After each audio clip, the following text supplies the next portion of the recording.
प्यारे बच्चों, कैसे हो आप। आओ बच्चों, आज हम आपकी कक्षा 8वीं का पाठ 5 चिट्ठियों की अनूठी दुनिया इसका भाग 2 पढ़ने जा रहे हैं। तो इसके लेखक हम जान चुके हैं श्री अरविंद कुमार सिंह जी। तो बच्चों, चिट्ठियों की अनूठी दुनिया भाग 1 में हमने चिट्ठियों के विकास के लिए किए गए प्रयास और अलग अलग भाषाओं में इसके नाम को जाना है। अब आगे हम भाग 2 पढ़ते हैं बच्चों। जहाँ तक पत्रों का सवाल है, अगर आप बारीकी से उसकी तह में जाए तो आपको ऐसा कोई नहीं मिलेगा जिसने कभी किसी को पत्र ना लिखा या ना लिखाया हो, या पत्रों का बेसब्री से जिसने इंतज़ार ना किया हो। तो बारीकी होता है बच्चों सूक्ष्मता, तह होता है गहराई, और उसके बाद बेसब्री आया है। बेसब्री होता है अधीरता या व्याकुलता। हमारे सैनिक तो पत्रों का जिस उत्सुकता यानी कि अधीरता से इंतजार करते हैं उसकी कोई मिसाल ही नहीं। मिसाल अर्थात उदाहरण। एक दौर था जब लोग पत्रों का महीनों इंतजार करते थे, पर अब वह बात नहीं। परिवहन साधनों के विकास ने दूरी बहुत घटा दी है। परिवहन मतलब यातायात के साधन। पहले लोगों के लिए संचार का इकलौता यानी कि अकेला साधन चिट्ठी ही थी, पर आज और भी साधन विकसित हो चुके हैं। पहले के ज़माने में जब आज की तरह फ़ोन नहीं थे, मोबाइल नहीं थे, तो उस समय एक दूसरे को बच्चों संदेश भेजने का साधन सिर्फ पत्र ही हुआ करते थे। आज देश में ऐसे लोगों की कमी नहीं है जो अपने पुरखों यानी कि पूर्वजों की चिट्ठियों को सहेज और संजो कर दोनों का ही अर्थ संभाल कर होता है। विरासत के रूप में, विरासत यानी कि धरोहर के रूप में रखे हुए हों, या फिर बड़े बड़े लेखक, पत्रकारों, उद्यमी होता है मेहनत करने वाला, या जिसको हम व्यवसायी भी कह सकते हैं, कवि, प्रशासक, सन्यासी या किसान, इनकी पत्र रचनाएं अपने आप में अनुसंधान का विषय है। अनुसंधान होता है बच्चों खोज। अब आगे चलते हैं। अगर आज जैसे संचार साधन होते तो, संचार मतलब जैसे आज के समय हमारे पास संदेश भेजने के लिए सबसे बड़ा जो साधन बन गया है इस समय आपका मोबाइल फ़ोन बन गया है। तो कहते जो पंडित नेहरू है अपनी पुत्री इंदिरा गांधी को फ़ोन करते, तब उस ज़माने में वह अपनी बेटी जो इंदिरा गांधी, पंडित जवाहरलाल नेहरू की जो बेटी है, उसको चिट्ठी ना लिखते, वह फ़ोन करते। तो पिता के खत पुत्री के नाम धरोहर रूप में आज हमें नाम मिलते। तो पंडित जवाहरलाल नेहरू का मैं पहले भी बता चुकी हूँ कि देश के वे पहले प्रधानमंत्री रहे हैं। अब आगे चलते हैं बच्चों। पर तब पिता के पत्र पुत्री के नाम नहीं लिखे जाते जो देश के करोड़ों लोगों को प्रेरणा देते हैं। प्रेरणा देने का मतलब है जो किसी के लिए आगे बढ़ने के लिए एक तरह से प्रेरक बन जाए। पत्रों को तो आप सहेज कर रख लेते हैं, पर एसएमएस संदेशों को आप जल्दी ही भूल जाते हैं। कितने संदेशों को आप सहेज कर रख सकते हैं। तमाम महान हस्तियों मतलब जो दिग्गज लोग होते हैं, नामी लोग, जाने पहचाने जो लोग होते हैं, उनकी सबसे बड़ी यादगार या धरोहर उनके द्वारा लिखे गए पत्र ही हैं।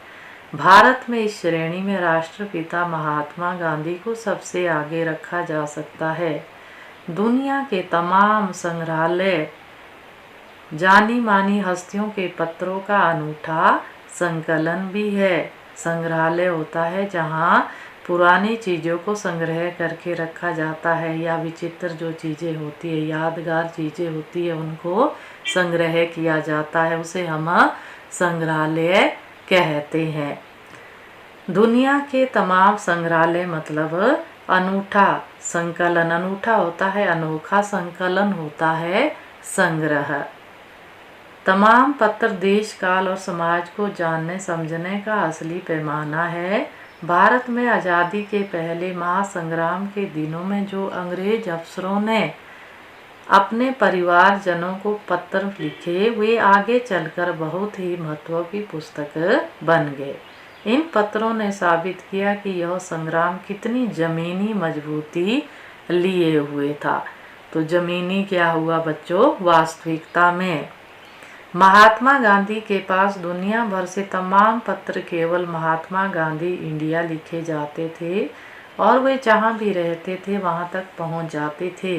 आज़ादी के आंदोलन की कई अन्य दिग्गज हस्तियों, दिग्गज मतलब महान हस्तियों, हम पहले भी पढ़ चुके हैं, जाने पहचाने लोग, तो के साथ भी ऐसा ही था। गांधी जी के पास देश दुनिया से बड़ी संख्या में पत्र पहुंचते थे, पर पत्रों का जवाब देने के मामले में उनका कोई जोड़ नहीं था। जोड़ नहीं था मतलब जवाब नहीं था।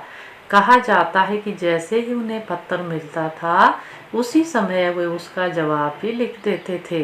अपने हाथों से ही ज़्यादातर पत्रों का जवाब देते थे। जब लिखते लिखते उनका दाहिना हाथ दर्द करने लगता था तो वे बाएं हाथ से लिखने में जुट जाते थे। सोचिए, दोनों हाथ से लिखने की कला उनके अंदर थी।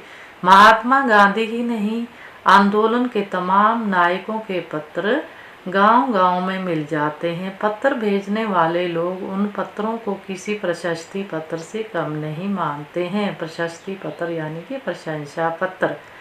और कई लोगों ने तो उन पत्रों को फ्रेम करवा कर रख लिया है। यह है पत्रों का जादू। यही नहीं, पत्रों के आधार पर ही कई भाषाओं में जाने कितनी किताबें लिखी जा चुकी है। वास्तव में पत्र किसी दस्तावेज से कम नहीं है। दस्तावेज मतलब जैसे हमारे प्रमाण पत्र होते हैं। पंत के 200 पत्र बच्चन के नाम, पंत यानी कि सुमित्रा नंदन पंत, बच्चन यानी कि हरिवंश राय बच्चन, और निराला यानी कि सूर्यकांत त्रिपाठी निराला के पत्र हमको लिखियो है। कहा तथा पत्रों के आईने में दयानंद सरस्वती समेत कई पुस्तकें आपको मिल जाएंगी। कहा जाता है कि प्रेमचंद खासतौर पर नए लेखकों को बहुत प्रेरक जवाब देते थे तथा पत्रों के जवाब में वे बहुत मुस्तैद रहते थे। मुस्तैद होता है चुस्ती से काम करने वाला। इसी प्रकार नेहरू और गांधी के लिखे गए रविंद्रनाथ टैगोर के पत्र भी बहुत प्रेरक है। प्रेरक मतलब प्रेरणा देने वाले हैं। महात्मा और कवि के नाम से महात्मा गांधी और रविंद्रनाथ टैगोर के बीच सन 1915 से 1941 के बीच के पत्राचार का संग्रह बच्चों प्रकाशित हुआ है, जिसमें बहुत से नए तत्वों और उनकी मनोदशा का लेखा जोखा मिलता है। मनोदशा होता है मन की स्थिति, लेखा जोखा होता है बच्चों हिसाब किताब। पत्र व्यवहार की परंपरा भारत में बहुत पुरानी है, पर इसका असली विकास आज़ादी के बाद ही हुआ है। तमाम सरकारी विभागों की तुलना में सबसे ज़्यादा गुडविल मतलब अच्छी छवि, सुनाम जिसको कहेंगे हम, डाक विभाग की है। इसकी एक खास वजह यह भी है कि यह लोगों को जोड़ने का काम करता है। घर घर तक इसकी पहुंच है। संचार के तमाम उन्नत साधनों के बाद भी चिट्ठी पत्री की हैसियत बरकरार है। हैसियत मतलब अस्तित्व। शहरी इलाकों में आलीशान हवेलियाँ हो, आलीशान मतलब बड़े बड़े भवन, या फिर झोपड़पट्टियों में रह रहे लोग, दुर्गम कठिन रास्ते जिसको हम बोलते हैं, जंगलों से घिरे गांव हो, या फिर बर्फबारी के बीच जी रहे पहाड़ों के लोग, समुद्र तट पर रह रहे मछुआरे हों, या फिर रेगिस्तान की ठाणियों में रह रहे लोग। ठाणियों बोलते हैं बच्चों कच्चे मकानों की बस्ती। आज भी खतों का ही सबसे अधिक बेसब्री से इंतजार होता है। एक दो नहीं, करोड़ों लोग खतों और अन्य सेवाओं के लिए रोज भारतीय डाकघरों के दरवाजे तक पहुंचते हैं। और उसकी बहुआयामी, आयामी होता है बच्चों, हर तरफ भूमिका नजर आ रही है।